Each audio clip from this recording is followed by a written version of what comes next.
Futuristic Trail Mix Productions presents Microcosmos, a science fiction podcast.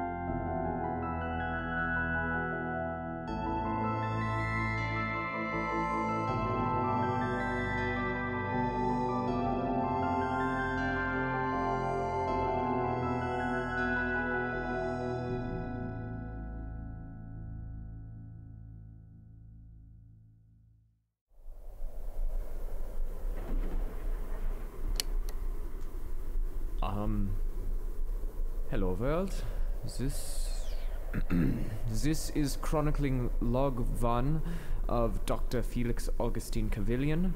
I am the science officer on duty with Omnitarian Establishment Crew 0137F. Yes, it says so right here. You'll have to forgive me. Ordinarily, when I make these recordings, they're for my own notes or for my scientific peers. I am not used to simply documenting the goings-on, especially my goings-on when confined to a cave. According to Athena, this is for the chronicling protocol, called a code drag. It refers to, if memory serves, a distress situation without a contingency that, at present, makes mission objectives impossible to complete. That is to say, we have been dragged off course.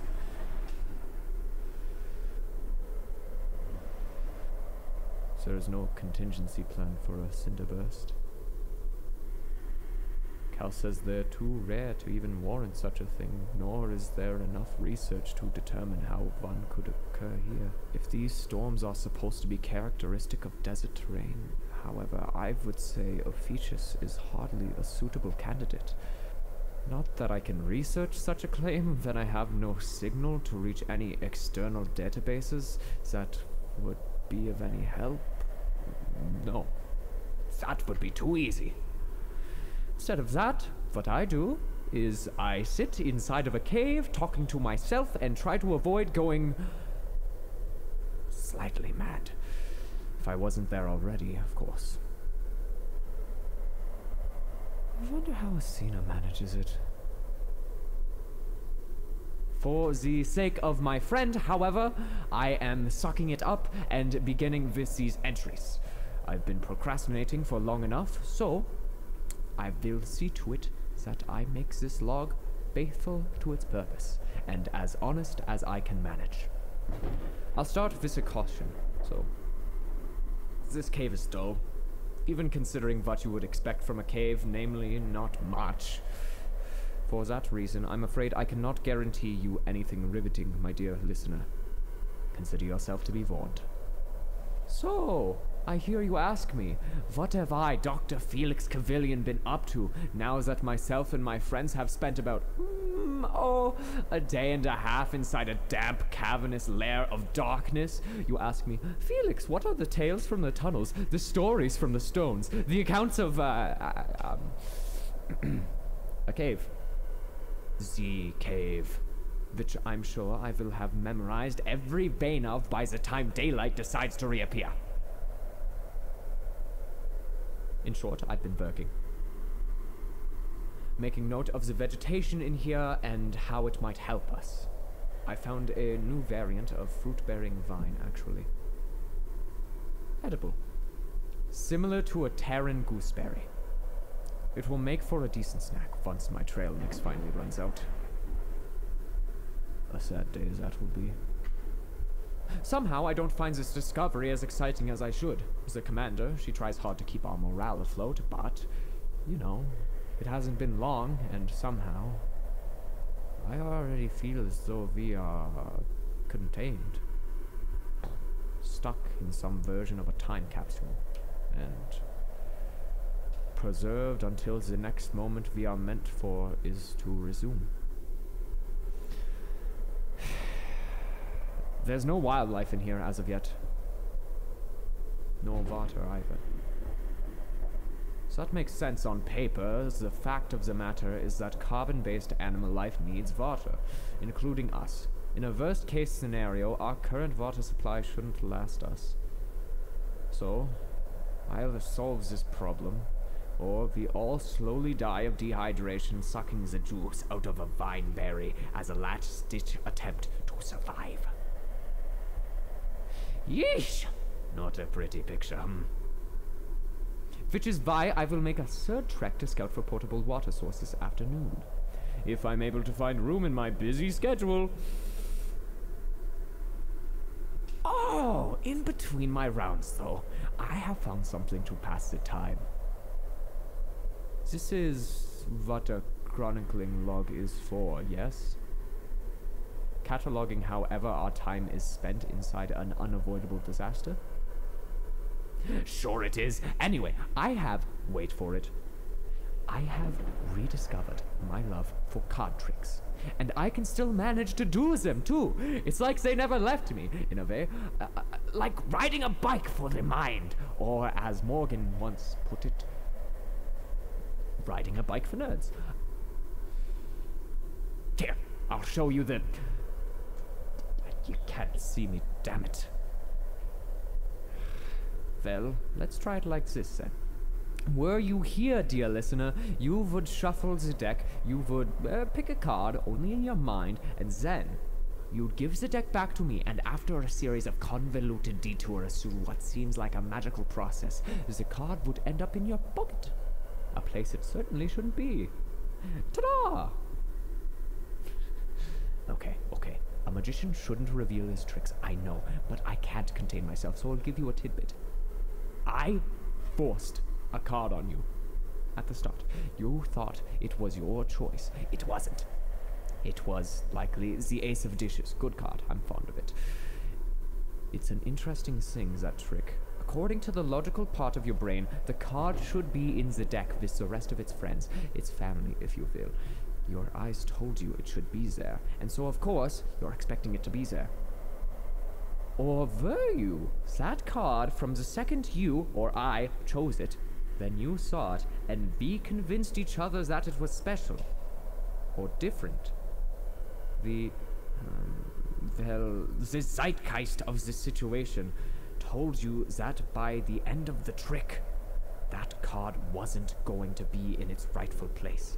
It wasn't going to be like all the others. It was going to be, miraculously misplaced. In reality, the misdirection relies on both expectations. It needs the voice of reason and the voice of that little child inside your brain that really, really, really wants magic to be real, just so it can stir a whit of joy. In my experience, though, most things in life that are misplaced from where they belong, it's not a good situation. Take our example. One looks down at the flowers for a moment, giving the storm just enough time to sneak up and tap him on the shoulder, and abracadabra, misdirected, misplaced from the mission objectives. This kind of thing does not bring much joy, does it? That's my insight anyways. And that's about as much as I can fill a chronicling log this for now. I'm going to check up with the others. Dr. Felix Augustine Couvillion, ending log 1.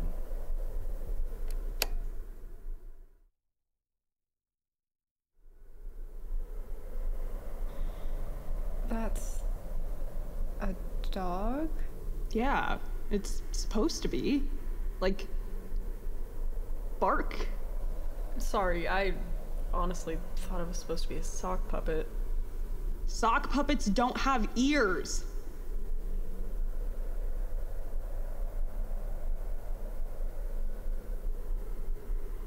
An ear?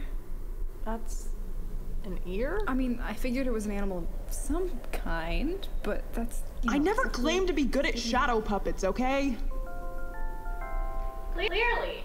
Cal, you don't have tangible hands, you don't get an opinion. At least I know that dogs aren't that long. Yeah, actually kinda looks like that little cat thing that bit Felix. It was a spray, not a bite. That makes it sound a lot more gross, actually. Nice to see the party's finally here. Huh? Party? That's new. Did you bring the deck of cards? Of course. Then you're the party. Where have you been? Recording my first chronicling log. I figured an update on my perspective was in order. Oh, good. Thank you. How'd it go? Well, I think. A bit meandering, maybe. Not anything special. Honestly, however they end up is fine. It's just a matter of getting an account from everyone on how they're doing and what's going on. That's all I really have to do most of the time. You'd be surprised how useful Ramble is when you have it on file. What did you meander about? Oh, just, some things that I've been brushing up on. Here, I'll show you, actually. Sure, just share your talents with the class, I guess. This should be interesting. What is this? It's a card trick. A card trick. Correct. Can I have a volunteer? Yeah, I'll do it. I wouldn't mind. Miles, thank you. So kind of you to volunteer. My hand was not up. Here, shuffle these. Fine. No, don't give them to me. That's against the rules. Okay, I'll keep them. You're thinking of a particular one, I can tell. Sure. 6 of stars? Or... No, that's not it. Come on. This only works if we convince each other that it was going to work. It was a low card. Something special.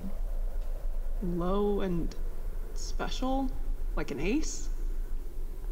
It was an ace? Yeah, an ace. But not the ace of stars. We've got planets, comets, dishes, and stars. But how about you pick 2 of those, Officer Abbott? Dishes and stars. We'll keep the dishes and the stars then, and get rid of the other 2. But it wasn't stars, so the ace of dishes then. Yeah. The ace of dishes was the first card that came to mind, you're sure? Yeah. Perfect. Asina, could you pick a number for me? It could be anywhere between 1 to 10. 7. 7. Very well. Miles, can I have the deck back? Oh, that's allowed now? Of course, don't be silly. Now, I'm going to pull 7 cards off the top of this deck that Miles shuffled, and, well, we'll see what happens. 1, 2, 3, 4, 5, 6, 7. Oh, dear. That's not it. Jack of comets. Figured it wouldn't actually work. I couldn't ever Indeed. believe... Wait, Miles, what's that? In your shirt pocket. What? This? The ace of dishes. Wait. That's amazing. Hey, now how the hell did you do that? Magician's secrets, you know the rules. I bet Cal knows. I have an idea or 2, but I'm not exactly sure, really. Nice job. Thank you. I don't know how you did that. I am going to find out how you did that. Okay, stay away from my cards. Hey. Give it.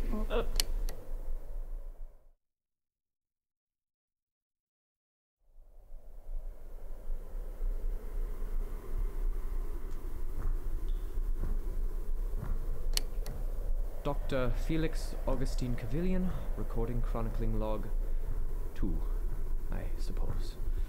Though it hasn't been long. I had tried to escape from Miles's endless, somewhat terrifying questions. I fear those will be a common occurrence from this point on. Anywho, I am currently, well, I don't know exactly where I am. My analog compass says I am southeast of our campsite, which is just outside the entrance to the tunnel system. But I'm not so sure. You would think that this little gadget would be unaffected by the storm, but the cinderbust seems to be acting on all of our other equipment as if it were somehow a geomagnetic storm. This, of course, may mean it is